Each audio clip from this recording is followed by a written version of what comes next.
members through the Vintner Press communications, so please keep a lookout for those. As our local, state, and federal response to the crisis evolves, the questions that businesses are being forced to ask continues to change as well. And today's webinar is focused on providing members with important and up-to-the-date legal, HR, and insurance information related to current guidelines, but also anticipated directives from local officials. Just a couple of housekeeping items. For everyone that is signed on to Zoom and seeing the screen right now, please be sure to mute your microphone.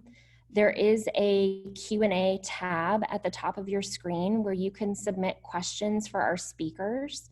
We will also be having an opportunity at the end of the webinar to ask questions directly to the speakers. And lastly, we are recording this webinar and it will be available on the members only website, hopefully a little bit later today. So with that, our first speaker today is going to be Aura Adams. Aura is the founder and principal of Adams Law Group, a labor and employment law firm based here in Napa. She has 20+ years of experience as outside employment counsel, an HR executive, and as in-house employment lawyer to many leading companies.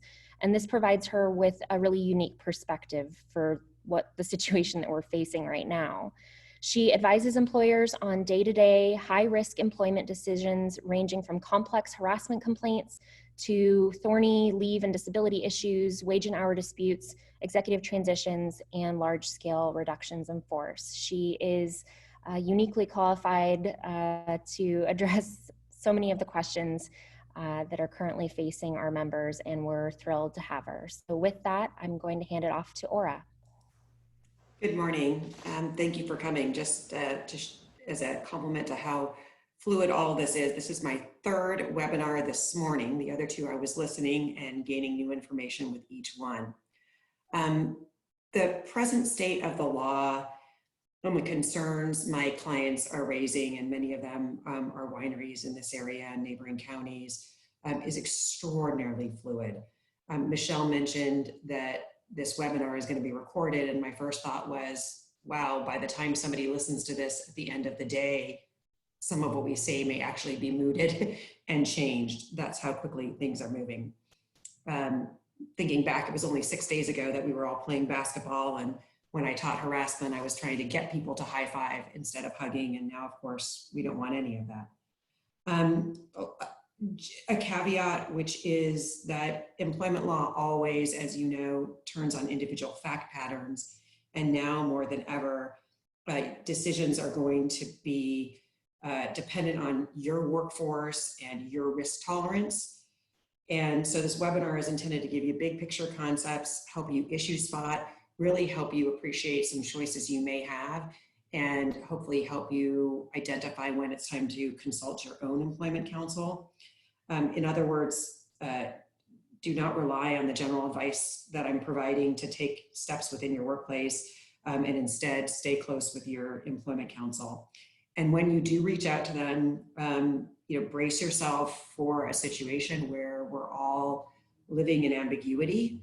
This is a place where we have very little legal rules, very little legal precedent, and we're really going to be the mercy of legislation, both on the local, state, and federal levels, as well as new and novel interpretations.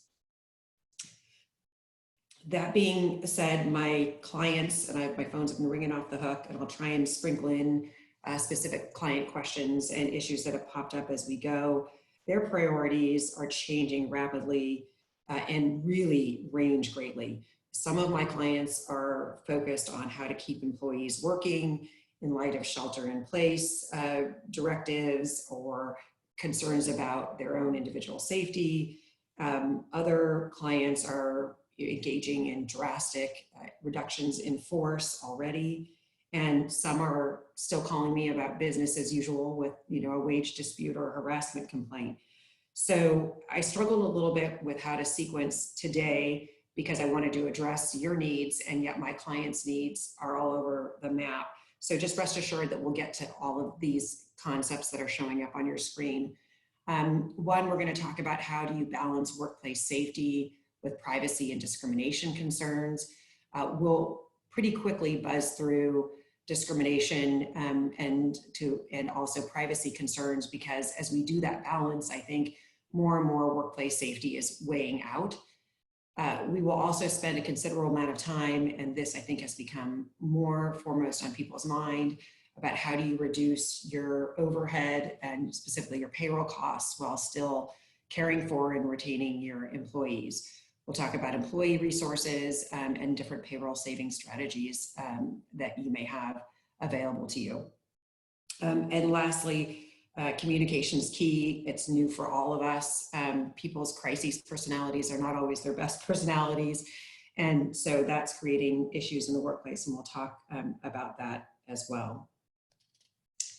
As we move to the next slide, from a workplace safety perspective, your foremost goal comes from California Labor Code and Cal OSHA, and they're basically saying for a general business, which would be like yours, you're to follow the CDC guidance. At the end of this slide, there is a whole variety of hyperlinks to different resources.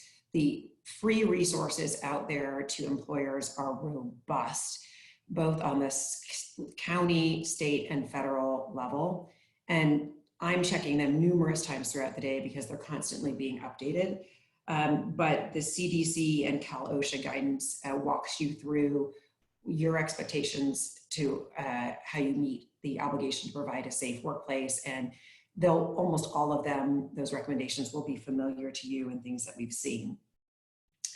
From an employee perspective, employees can refuse to work if they have a good faith belief that they're in imminent danger. We'll talk a little bit more about that momentarily. And they can refuse to work under unsafe conditions and discuss the same with their coworkers. They also may be entitled to paid and unpaid time off, and we'll talk about that in great length. The other issue that I wanted to address is these recent shelter-in-place county directives. As you all know, Sonoma issued a shelter-in-place directive yesterday, and we're back and forth on hearing what Napa plans to do.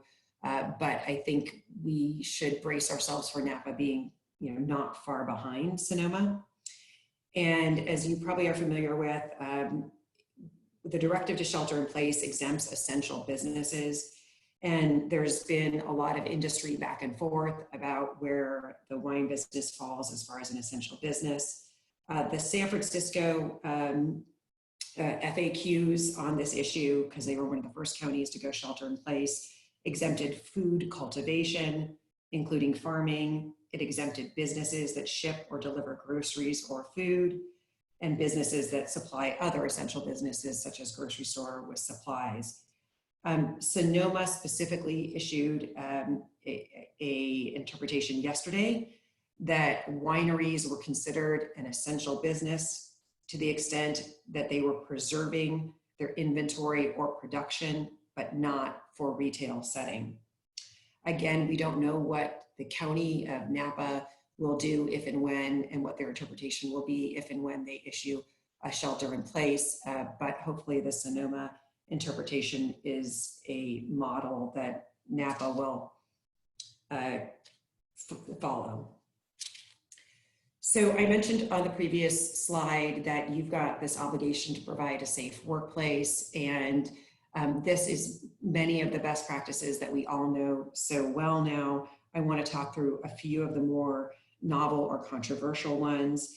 I've had many clients having success with staggered work schedules, so that to the extent you have people coming into your office, maybe one person works 8 to 12, somebody works 1 to 5, and by doing that, you're able to keep the all-important social distancing and minimize the human contact.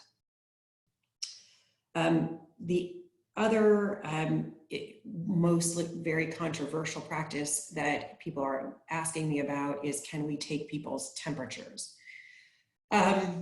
A week ago, lawyers were saying, no way, you can't do that. It's considered a medical exam. Over the last couple of days, interpretation has come out saying that in light of the pandemic designation, it's probably consistent with business necessity under the American with Disabilities Act to allow the taking of temperatures. I am not a fan of it for other reasons. I think it creates privacy issues. How are you going to take it? Who's going to get the results of it? California has some unique privacy laws. More than anything, I think it's of diminished value because we know that there can be transmission when somebody is asymptomatic and doesn't have a temperature. So I'm not sure that the juice is worth the squeeze on taking people's temperatures. But my largest concern with taking people's temperatures before allowing them to come to work is who's going to take the temperature and how are they going to do that so that they're not further in their own medical jeopardy. So I'm just having a really hard time envisioning how to execute taking of temperatures so the value to you as an employer is worth the potential risk to the person who's taking the temperature. The other thing that everybody's really getting ready for is this concept of remote work. I don't think there's no obligation to offer remote work. Where you can do it, it's a great idea to do it. If we have time, somebody asked me about what would constitute a good remote work policy, and we'll take some time to go over that. There's lots of them out there online, and there's some minimums that you should have. If I was rolling anything out very quickly on the remote work, one thing I would make very sure to communicate is that it is a temporary arrangement that could be revoked on an individual or programmatic basis. And I also would include some minimum expectations about privacy, confidentiality of information, availability, and some other issues. The last thing to think about from a general workplace perspective, which people are now just kind of having an aha moment, is we talked a lot about increasing sanitation practices. And while I think that's a good idea, I think we need to think very hard about our cleaning crews. The other thing we're trying to do is keep people socially distanced and working in their own individual workstations. And by definition, a security crew or a sanitation crew is omnipresent in the office.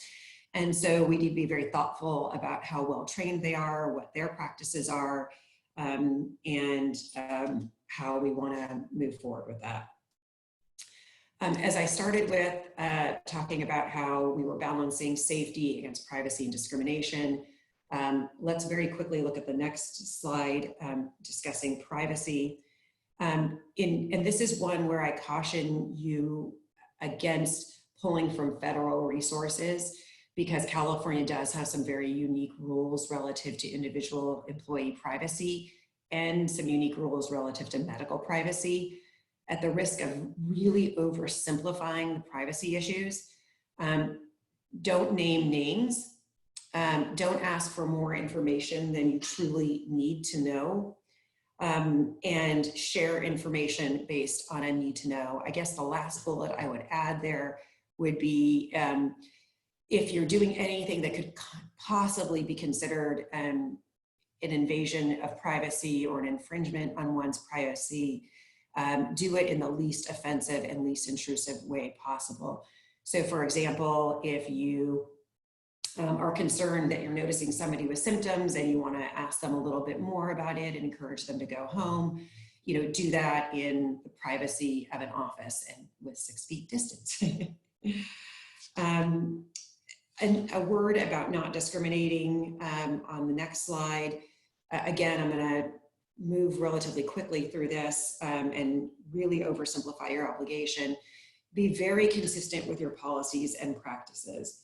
So, do not, if you're worried about where people have recently traveled and you want to ask people about where people have recently traveled, ask everybody about that. Don't just ask, your few European employees where they've traveled. resist the temptation to protect certain individuals. And I'll admit this is getting dicey, and I expect some evolution from a legal perspective. But for instance, when the governor, I believe it was on Friday, directed those of us who are 65 and older or in a high-risk group to stop attending work, I got a lot of employers asking me, should I lock the door on them? And yeah, I think for now, the answer is no, don't lock the door on them. But make sure they know that you recognize the directive from the governor and that you are strongly encouraging everybody to follow that. And I think, in a matter of a couple hours, maybe I'll be giving contrary advice that does direct to actually lock the door on people that fall into a high risk category. The thing that has come up as a more practical issue is other employees looking at, especially executive leaders or owners who are in a high risk category, who are continuing to come to work. And the employees are feeling very uncomfortable that they're going to get their leader or their coworker or their owner ill. And that's leaving them also feeling further insecure about their job. So for those of you who have a situation like that in your workplace, just be mindful of the message that you're sending by continuing to come to work, or your executive leaders are sending by continuing to come to work.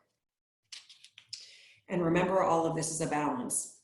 Let's talk through a couple of practical scenarios. The first one is an employee not wanting to come to work or refusing specific duties. There's been such an evolution on this front. Last week, it started out as employees who don't want to travel, or employees who may not want to work directly with the public. It has evolved so quickly that the questions I'm now getting would be employees who live maybe in a shelter-in-place county, who are uncomfortable driving out of their county to come to Napa and work. Or another scenario, those employees who are being asked to do non-routine work, such as additional cleaning. I mentioned the taking of the temperatures, rotating to a different job, rotating to a different location. So the question is, what can you do if your employee is refusing to do their job as you see it? I would be, first of all, it's always a perilous practice to take employment action against somebody for refusing to work. But because state and federal law is so evolving and very complex, I wouldn't take any action against an employee for refusal to work without consulting legal counsel. The employee's rights come from a number of places. As I mentioned earlier, they have the right to refuse to work under imminent danger or unsafe work conditions. And most of those standards are going to be viewed from a good faith perspective, which is if the employee has a good faith belief that they're in imminent danger or that their workplace is unsafe, they would be protected in their refusal. Secondly, and we'll spend a while talking about this later in the webinar, the employees likely have an unpaid or paid time off rights, and what rights they have depend on a whole mess of individual factors, including how long they've been with you, how many employees you have, how much time they've used. So it really does require individual determination. But I think the overall takeaway here is before you take any employment action against an employee who doesn't want to work or refuses to do their job, consult legal counsel, and also recognize that most of the objections we're hearing at this point have to do with employees being asked to do non-routine work. The next scenario that's coming up is an employee or third party who's come into the workplace who is symptomatic. You can and should ask them to seek medical attention and get tested for COVID-19. Again, we know that tests are hard to come by. I have heard, although I can't say it's completely, I didn't get it directly from the source, but I recently heard that Napa got about 40 tests. And so I believe Napa County is now going to be in a place where tests will slowly become available. I anticipate that what that will do is probably increase the number of positives just because we haven't had tests. And so brace yourself for, a sudden increase in positives, and we'll talk about what you do. But really, if an employee or third party has symptoms, you can force them to go home. You can direct them to self-quarantine for the 14-day minimum. And you probably should treat the situation as a suspected or confirmed case, which means that you're going to communicate with your affected workers to let them know that though an employee hasn't tested positive, they were exhibiting symptoms. The best recommendation at this point, and most of my clients in that case, are shutting down that work area based solely on an employee or third party having symptoms. As testing becomes more prolific, then maybe the bar can be moved to when you get a positive test. But at this point, the best practice recommendation is where you see symptoms, you treat it as a confirmed diagnosis. The third scenario is really just one step up the ladder where we have a confirmed diagnosis. And as I mentioned, I would have treated the symptoms the same as the diagnosis. But for sure, if somebody has a diagnosis who's been in your workplace, you need to send all employees home for at least a 14-day work period to make sure it doesn't spread. Before the employee departs, ask them to identify everybody who they worked in close proximity with and communicate individually to those employees. Again, this is one of those places where they don't need to know who tested positive, but instead you're going to communicate that somebody in their department with whom they may have had contact with tested positive, and that they themselves should go home and self-quarantine.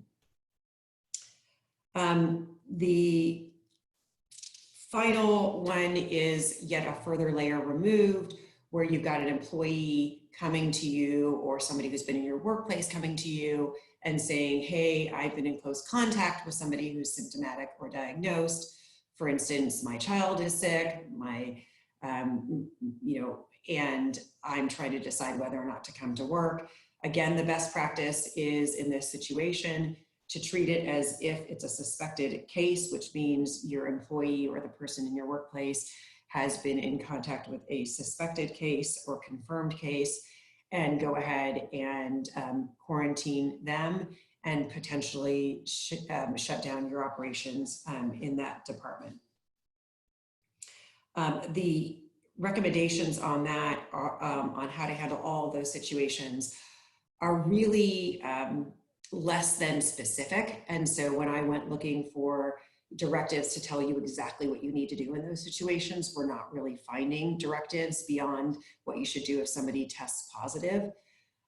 So I'm really encouraging people, as I'm sure you would all agree, to err on the side of employee safety and community safety, and err on the side of the most conservative course.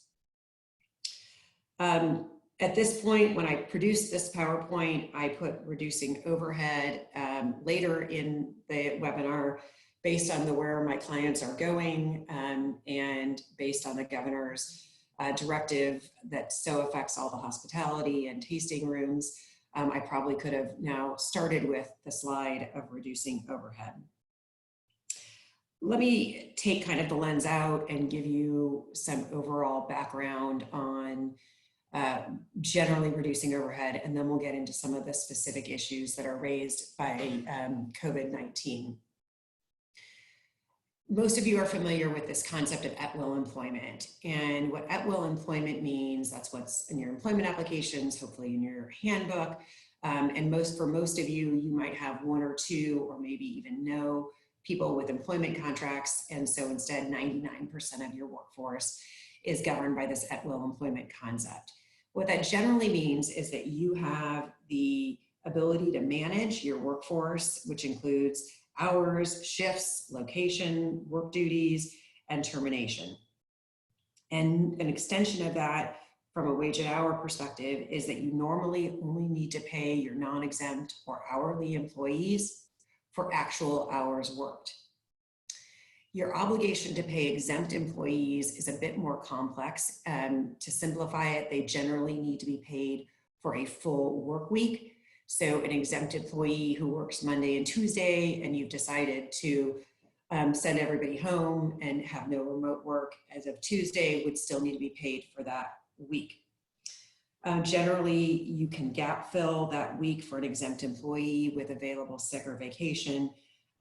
But this is a more technical concept, and I don't want to oversimplify it and give you unreliable advice that's not specific for your situation. So generally, exempt employees must be paid for the full work week, and non-exempt employees can be paid just for hours worked. Some of you are familiar with the concept of reporting time pay, which is a unique California obligation, and reporting time pay does not apply when operations cannot commence due to a cause outside the employer's control or when recommended by civil authorities. Many of you are familiar with this from the fires and the earthquakes. And I think there's an incredibly strong position that reporting time pay does not, would not kick in under this concept. So at-will employment would lead you to believe that you can manage your workforce and you can reduce people's hours and you can terminate them as long as you're doing so in a non-discriminatory and non-retaliatory way. There's been a lot of discussion of furloughs. I think of furloughs as basically being a reduction in hours. And again, an extension of that at-will employment is that you can reduce people's hours as long as your selection and implementation of it is not discriminatory or retaliatory. The concept, one thing with furloughs to be a little bit cautious of is that, and again, I expect the California Labor Commissioner might change and give updated guidance on this, but under existing interpretation from a wage hour perspective, if you take an employee off schedule, you are obligated to provide them their final pay, including all accrued vacation, unless that employee is provided a definitive return to work date within the same pay period. So what this basically means, I believe for most of you at this point, we do not expect this to change within the same pay period. And we certainly aren't in a position when we're taking somebody off the schedule to give them a definitive return to work date within the same pay period. And so under current Labor Commissioner guidance, I would highly recommend that when you take somebody off schedule and you're not giving them a definitive return to work date within the next pay period, that you go ahead and provide them with the equivalent of final pay in a timely manner, which also includes their accrued unused vacation. At a minimum, most of my clients are definitely producing schedules for much briefer periods of time than they normally would. If you decide to reduce hours, one of the programs worth looking at is the Employment Development Department's Work Share program. I mentioned employer resources earlier, and EDD is one of those because they also, and we'll talk about this a little bit later, because EDD also administers the paid family leave and the state disability and unemployment benefits. They have a very robust communication section on their website that's being updated continuously. But one of the interesting programs that is worth examining is their Work Share program. It basically allows an employer to reduce an entire department or a large percentage of a department by reduce their hours, say by 20 or 25%, and enables those employees to go to EDD and get the remainder of their pay There's all kinds of calculation limits and cap limits and things like that. So I just invite you to look at that resource independently if you're in a position where you're tempted to reduce hours in a kind of a peanut butter spread type manner. Laura, this is Michelle. We had a question come in asking if a business furloughed their tasting room staff because they can't work from home, would that trigger a discrimination? Okay, that's a good question. So generally, you have that at-will employment opportunity, which means you can eliminate people's jobs as long as it's not discriminatory. And when you're taking action, the flip of not being discriminatory is that you have a legitimate business reason that you can explain how you selected the people you selected. And in a situation where you're laying off or terminating an entire department, particularly one like such as a tasting room where you're doing so because you've been directed by government authorities that you can't operate it anymore, it seems very clear to me that you have a legitimate business reason for selecting those people and that department. And so in that instance, I would not worry about a discrimination complaint. Where you get into discrimination complaints is where you're being, say, picky and choosy about it. And, say I have 8 tasting room employees and, 1 or 2 of them, I found work for somewhere else, but the remainder of them, I laid them off. That's where it gets a little bit dicier. And you need to be able to clearly articulate your legitimate business reason for selecting some people over other people to have different jobs. Does that answer the question, Michelle? Yeah, I think so. Thank you. Absolutely. So if let's go back to the previous slide and focus on the most extreme measure, which is engaging in a reduction in force or eliminating positions. So generally, again, as an extension of at-will employment, you should be able to eliminate positions as long as doing so is not discriminatory or retaliatory. But there's many considerations if you engage in this. First, you've got to be careful that, building on the answer to the last question, that if you're selecting particular jobs for elimination, that you can articulate why you're selecting those jobs or those people, and that you can articulate the legitimate reason for each specific selection. This is always, when we're selecting for any reduction in force, there's always the question of whether we provide some sort of transition pay, and if we do decide to offer some sort of transition pay, whether we accompany it with a release or no release. I'm going to assume that if you're engaging in a reduction in force and you're contemplating using a release or providing transition pay, that you're going to engage individual employment counsel about that. A word about that, I usually tell my clients there's no reason to provide money to employees unless you're getting a release. And a release can be a good time to, I know it's not foremost in our minds right now, but a release also is a good time to clean up and get yourself some protection if you're worried about any residual exposure, say from wage hour disputes or wage hour compliance or something like that. So I just would avoid knee-jerk reactions when it comes to position eliminations and reductions in force, because you want to be able to carefully select, make sure that you're not vulnerable to any kind of discrimination complaint, and you're going to want to think things through, like, do I want to offer transition pay? Do I want to offer release or no release?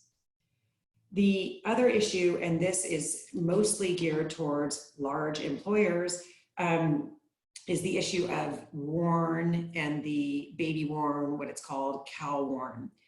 So for those of you who have never heard this acronym, it may be because you're too small, but we need to pay attention to it because the penalties can be quite severe if we've had a misstep along this way.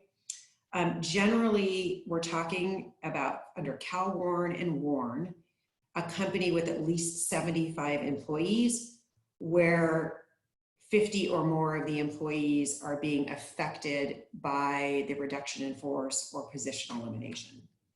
So let's start by saying, if you're well under those numbers, you probably don't have to worry about this, but how you count people under Warren and under Cal Warren is extraordinarily technical. If you ask any employment lawyer, what's the one area where they always have to break out a book and never do it by memory, most people would say Warren and Cal Warren, because it's just extraordinarily technical. What these Warren, it stands for Worker Adjustment, I think, Re-Notification Act. I might be missing a word there, but basically the concept is that generally these large employers, when they're affecting large scale job loss, have to give their employees 60 days advance notice. A couple of things that are buzzing in this area relative to the COVID-19. I heard about an hour ago that Cal Warren may be coming out with some amendments and some new interpretations about its applicability in this situation. So buckle your seatbelts. I think today even we may hear something new on that. But here's, after reading everything and looking hard at this, here's where I'm coming out. And I have seen lawyers come out on different ends, and I think some of it depends on your individual risk tolerance. First, Cal Warren and Warren applies when an employer acts to eliminate jobs. And there's a California, or there's a federal court of appeals decision, albeit under the Federal Warren Act, that clarified that when there was a mass layoff that occurred for reasons outside the employer's control, it didn't trigger Warren requirements. And in that situation, I think it's actually very analogous. The government came in and told a private employer of TSA attendants that they could no longer provide the TSA attendants, and instead all those people had to be government employees. So in essence, the government's directive ended those private employees' job. And when the court looked at it, they said, you know what, Warren doesn't even apply because here this was a government action that caused the employment loss, not an employer action that caused the employment loss. So that's one thing that I think is very relevant here. The second thing that's very relevant here is that there are federal exemptions that exempt you from having to give the 60 days notice if there's unforeseeable circumstances or a natural disaster. California Warren's exception would be for physical calamity. Nearly all people looking at this are viewing COVID-19 as falling into these federal and state exceptions and exemptions. What that means is that you would not be required to give the 60-day notice, but instead you should give notice as soon as feasible or as soon as possible. So if you are one of these large employers and you are engaging in a large employment loss, definitely partner with your employment counsel and do the Warren analysis, but I think probably it's going to come out in a way that's going to be helpful to you.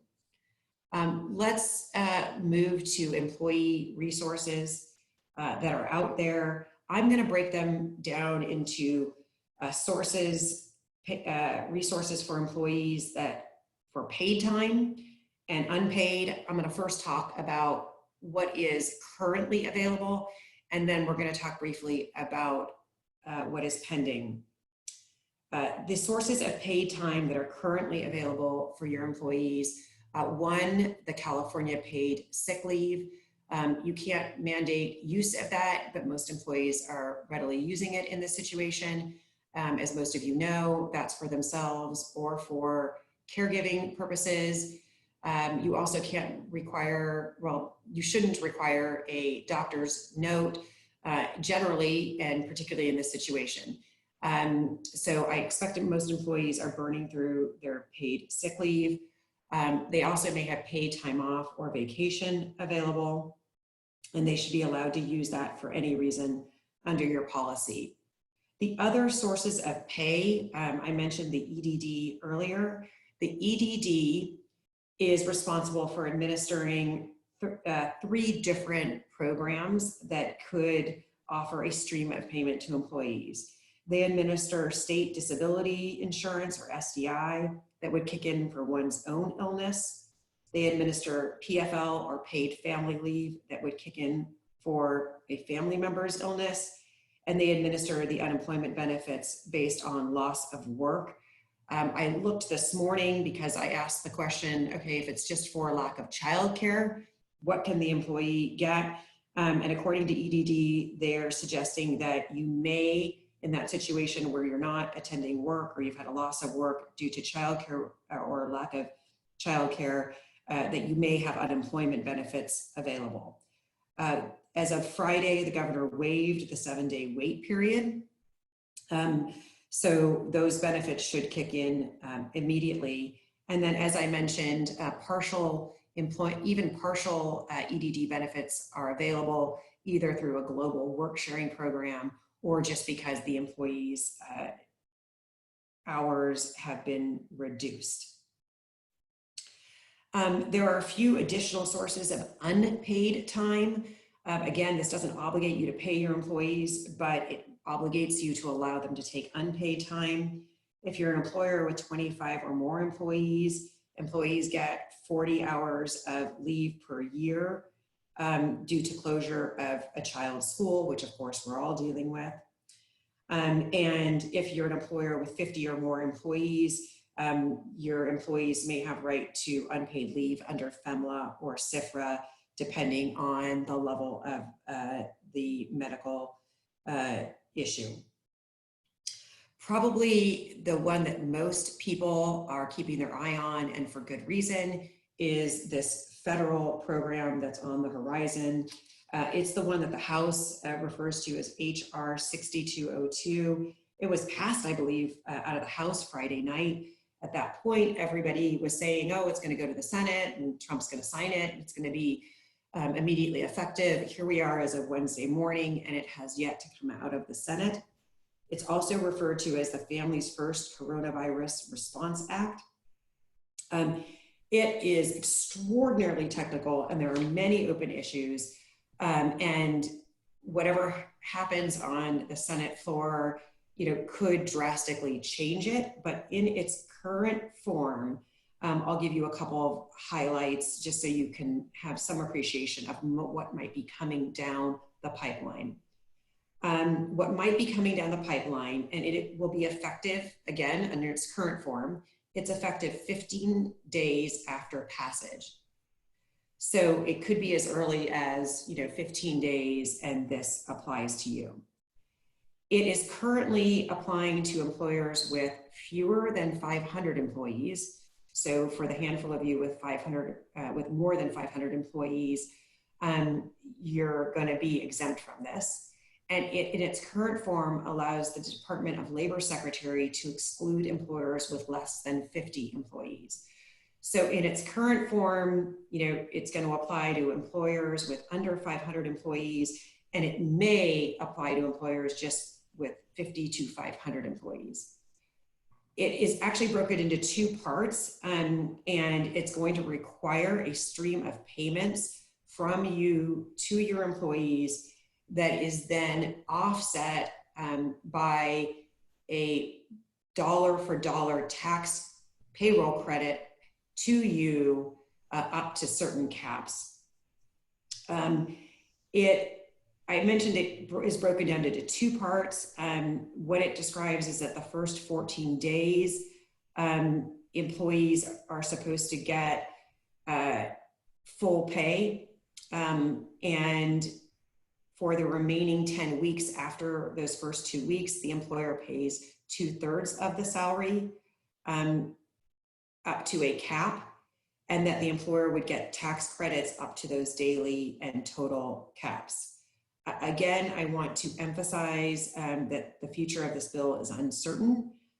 Just yesterday, most of us heard that they're now considering sending checks directly to individuals, a la kind of Yang and Romney's proposal.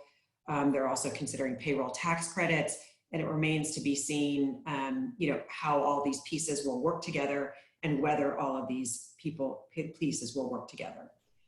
Laura, Yes. this is Michelle. We had a participant asking if you could circle back on employees needing to reduce hours due to childcare needs and some of the issues around that. Yeah. Okay, I'm going to put that off to the side, finish my thought on this federal law, and we will come back to it for sure. Great. So I do have some clients who are looking at this federal program with great fear and saying, even if I get a tax credit, I wouldn't be able to afford to extend these benefits that are contemplated in this act. And some of them are contemplating taking immediate action before the bill is passed and becomes effective. I'm not suggesting for a second that you end run around these all important benefits, but you will want to be paying attention, if you believe you're one of those people, to the passage and what these requirements mean for you. And again, I can't emphasize enough how they are constantly changing. Michelle, so back to that question, that was about reducing hours due to childcare. Yeah, what's available for employees that need to do that? I think you had mentioned, 40 hours unpaid available time for employees that need to take care of their children at this point. Yeah, and it sounds like this question specifically has to do with pay. So if somebody's hours are reduced due to childcare concerns, I would certainly, as an employer, allow them to burn through their sick leave. I would also, as an employer, allow them to burn through any of their time off or vacation. Beyond that, you don't have any obligation as an employer to provide them with pay. Instead, they could look to one of these state resources. And at this point, the EDD is saying it would be unemployment benefits if hours were reduced due to childcare. And just as of an hour ago, the FAQs on their website said, when you asked the exact question the member asked, the answer was, you as the employee may be entitled, if you can't come to work due to childcare, please apply for EDD. You could just imagine California EDD must be just absolutely flooded with claims. So we'll see, but that's what they're saying currently. Thank you. I want to make sure that we have an opportunity to get to our insurance partners. One last note on client concerns that are coming up on the next slide, and I think it's worth mentioning, is emotions are running extraordinarily high among my clients and in their employment group.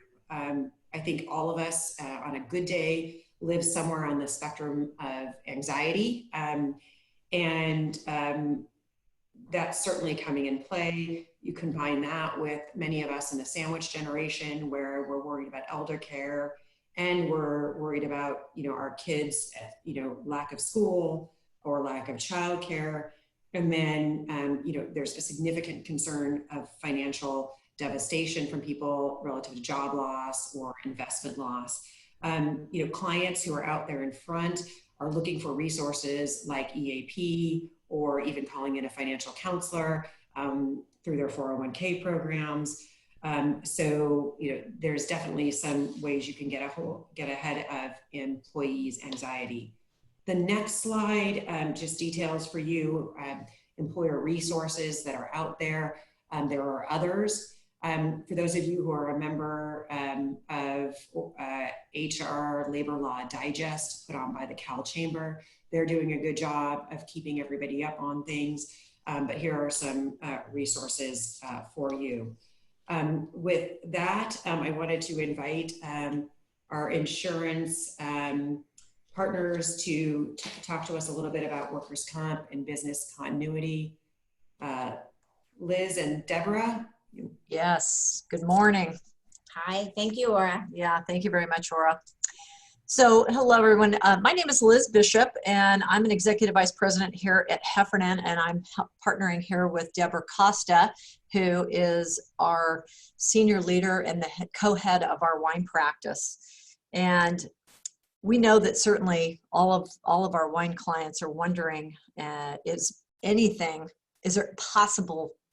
any possibility of coverage under some type of business interruption, workers' compensation? There are other policies that potentially could show triggers today, but we're going to focus on business interruption and workers' compensation today, because those are probably the two that people are thinking that could be triggered. And the short answer here is the way the policies are written and the way that they've traditionally been interpreted is that there really doesn't appear to be a lot of clarity around automatic coverage. With that said, though, we're going to express today, and Deb's going to go into detail here in a minute on business interruption, but what we want to show is how these policies are kind of written. Could there be, areas that you might be able to have a nuance of potential for coverage, and what are circumstances possibly that could in fact cause a trigger. So with that, Deb is going to talk about business interruption. Yeah, thank you very much. And again, I'm Deborah Costa. The most important question, and the one that we continue to receive from all of our clients, are, will my insurance respond to the lost income resulting from the shutdown due to coronavirus? And so business income, all winery policies and most all business policies have business income limits. And these limits are the lifeline that continue to provide the income that you would have earned during the shutdown to pay for continued expenses that continue during the time of the shutdown and any additional expenses you incur as a result of the loss. And these limits apply to losses that are directly impacted by your scheduled locations, losses due to civil authority and the shutdown of surrounding areas where people can't access your property, and also can apply to dependent properties, so suppliers that you rely on. So not a direct loss to your operation, but a direct loss to somebody else's operation. So that's the basic tenet of coverage for business income. And again, I really believe that is the lifeline and one of the most important coverages, and again, where all the concerns are. The trigger for coverage, what's the trigger for coverage? So is there a covered cause of loss? And is there direct physical damage? And the issues clearly are that viruses, coronavirus, are not named causes of loss on most all insurance policies. Nobody contemplated coronavirus. And secondly, can a virus cause direct physical loss to a property? So those are the two triggers that we have to show in order to trigger the coverage. Interestingly enough, and again, this is a very fluid situation, on Monday in the state of Louisiana, the first lawsuit was filed over business income due to civil authority. And it was filed by a restaurant that had an all-risk policy issued by Lloyd's of London. And they're stating that they should have coverage because there is not a virus exclusion. And they're stating that there should be coverage because there's direct physical damage because this virus can stay on a surface for up to 3 weeks. So that's the tenet of this lawsuit. It will be very interesting to see what comes out of it. And I'm sure we're going to see additional lawsuits following. Now that is if there's not a direct exclusion on your policy. We've been going through all of our policies here for all of our winery clients, and it varies policy to policy and insurer to insurer what these exclusions look like. But the majority of all of the policies that I have looked at have very clear exclusions for viruses. And these exclusions were added to the policies as a result of SARS back in 2003 and all of these avian flu type viruses. And I'm going to read you the exclusion that is kind of the predominant exclusion that we see on most policies. It says, we do not pay for loss, cost, or expenses caused by resulting from or relating to any virus, bacterium, or other microorganisms that cause disease, illness, or physical distress, or that is capable of causing disease, illness, or physical distress. I just said that. So with that said, if you know, I would encourage you to look at your policies, to ask your brokers for PDF versions of your policies, to search your policies by all the various words, disease, flu, virus, and see what your policies have to say. And with that, I'm going to turn it over to Liz, who can speak about workers' compensation. Thank you so much. Yeah, very good. Now, we do expect that they're on the business, just to make a note on the business interruption side, we do expect that they're certainly that's probably going to be contested, right? In the state of New Jersey, there's a bill being put forward saying, you know, insurance companies should pay for a business interruption. And that bill has not passed yet, but that is something that, again, fluid situation. You know, the question, I think all of us want insurance to respond. Certainly as brokers, we want to be able to provide some type of response to clients. And I know the industry as a whole would like to respond. I think the global picture of whether or not the insurance industry can bear the burden of the meltdown of the economy is a big question mark. So if we want insurance to be available for the future for other things like fires and other things, then, you know, we have to, you know, try to balance this and try to figure out what is really the best response. And ultimately, you know, I imagine that we will have more government support that comes in, and the burden will not be 100% brought into, you know, just suing insurance companies for the business interruption side of it. But on the workers' comp, let's shift gears. Workers' comp, there is potential for coverage here, particularly if, you know, this is outside of wine, but if anybody's in a first responder situation or in healthcare or something to that effect, certainly they're on the front lines. They're in immediate contact with people that are affected and infected, and there is going to be workers' comp coverage for those people. Now, outside of that, coverage actually is not likely, because it's really difficult to, you know, determine where and what is the state of origin or the place of origin for somebody contracting the virus. There is a caveat to that, though, that if you have an employee that was traveling on your behalf or is traveling on your behalf and they contract it while traveling on, quote, your winery business, then that person will have workers' comp benefits available to them. So, you know, workers' comp can be triggered here, and you know, so just be aware that that is the case. Now, just make sure, though, you're doing your very best. You know, we're not going to go into length here about directors and officers coverage and employment practices liability. I think Ora did a great job, you know, giving advice on how to maybe move around what could be areas of exposure for you for discrimination or wrongful termination. But we expect that as reductions in workforce occurs, that those policies will in fact be triggered. We do also expect that directors and officers coverage will in fact be triggered because of possibly, you know, somebody or a company not necessarily doing something that is in the best interest of the business and exposing the business. And we do expect there to be coverage for acts or failure to act on behalf of directors and officers.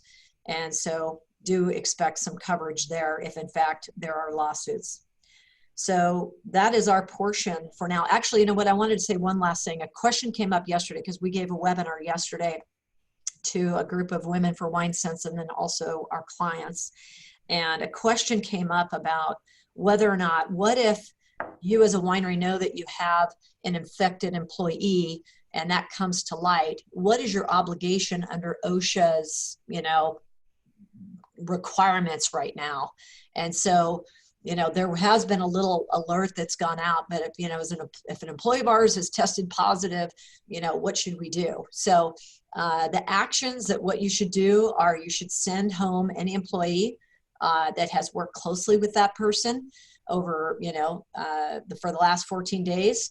And before the employee leaves, ask them to tell you everybody that they've been in contact with, or at least close proximity in the last couple, even the last 14 days, if they can think back. And then all of those people should be sent home. This is what OSHA is saying. When sending the employees home, do not identify by name the infected employee, or you're going to risk violating confidentiality laws. And you may also want to consider asking a cleaning company to undertake a deep cleaning of the affected workspaces. And if you work in a shared office building or area, you should also inform building management so that they can take whatever precautions they need to take to clean your work area. Okay?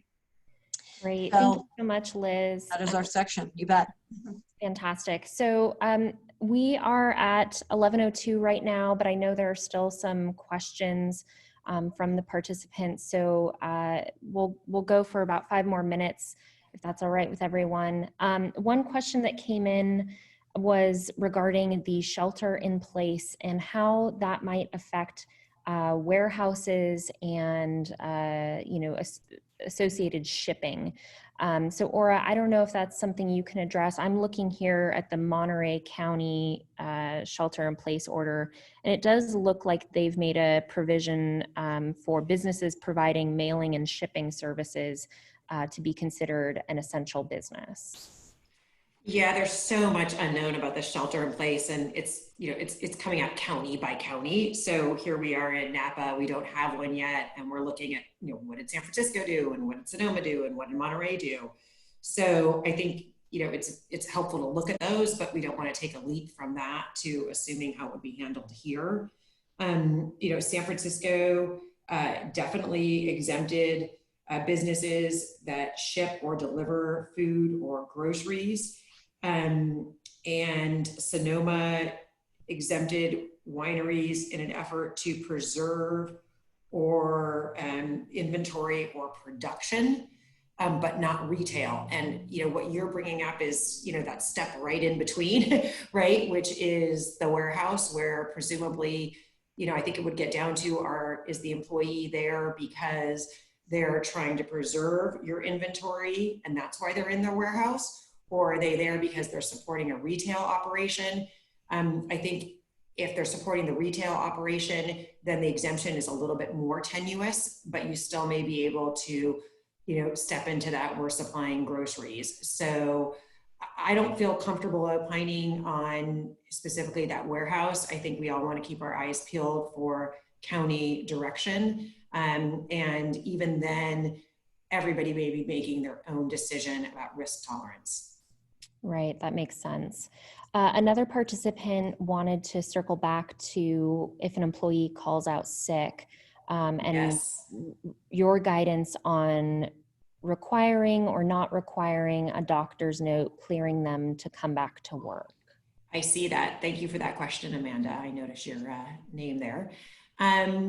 So generally, if an employee is using California paid sick leave law is actually silent on whether you can request or require a doctor's note. So even without COVID-19, I counsel employers, just let them take the time, don't require a doctor's note. Everybody knows people can get doctor's notes anyway, so just leave it alone. Now I'm counseling not to get the doctor's note for an exact opposite reason, which is, yes, I'm a little bit worried about offending California sick leave law, but I'm actually more concerned about how it practically plays out in that, one, I'm sending them now to a healthcare facility that's impacted, and the healthcare facilities are asking us not to require doctor's notes because they don't want us to increase the traffic unnecessarily. And then without testing, what does a doctor's note even mean? It doesn't give us any satisfaction. So I think under these circumstances, I would definitely not require a doctor's note. Now things could change later. If we're talking about letting somebody back in after the 14-day quarantine period, then maybe it's important for us to know the date of testing. But for now, I would say definitely stay away from requiring doctor's notes. Fantastic. And then it looks like underneath that question, another attendee is looking for some guidance about reducing the hours of vineyard hourly workers, from the max allowed down to 5 days at 8 hours a day, and EDD assistance. Yes, I think that question is generally one saying if we're giving employees kind of a haircut in hours, so, what would that kick in EDD assistance? And for that, I'm going to punt to EDD. If you go to their website today, they're saying anybody who's had a reduction in earnings, please file a claim and we'll sort it out.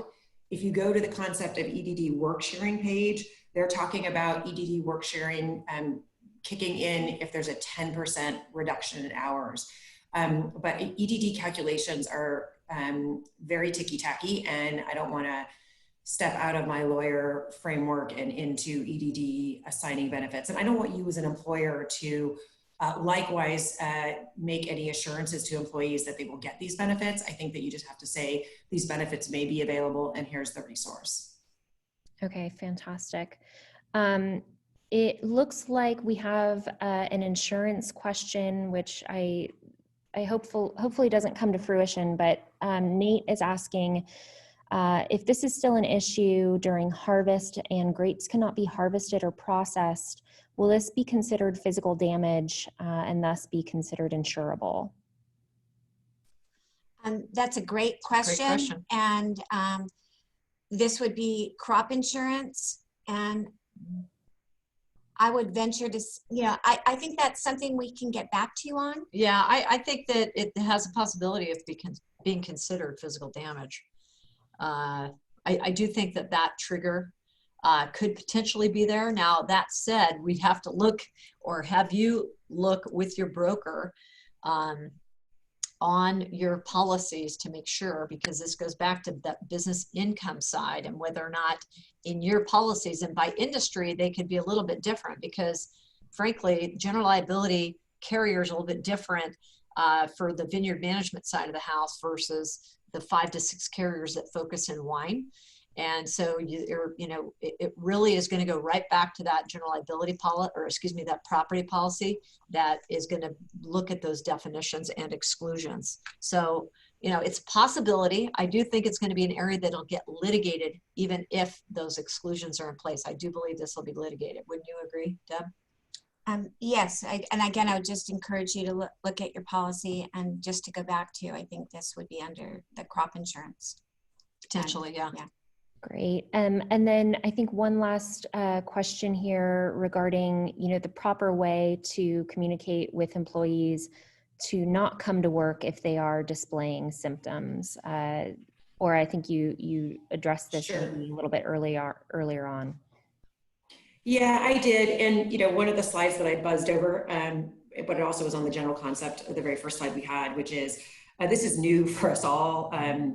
And all we can really do is act with respect and act with empathy. So we know if an employee is symptomatic, that for sure to act out of respect for everybody else, you need to send them home. And the right way to do that is to have a private conversation where you explain to them what the reason is. And that it's, not about them personally, and it's not about, that their work is not valued or important, but it's about preserving the safety of the workplace and the community at large. Hopefully, with all of the information that's coming down, people will, be more receptive to this in light of, this emphasis on safety. Great, thank you. So with that, I think we're going to wrap up. I want to thank everyone once again for joining, especially our fantastic presenters, Aura and the team at Heffernan.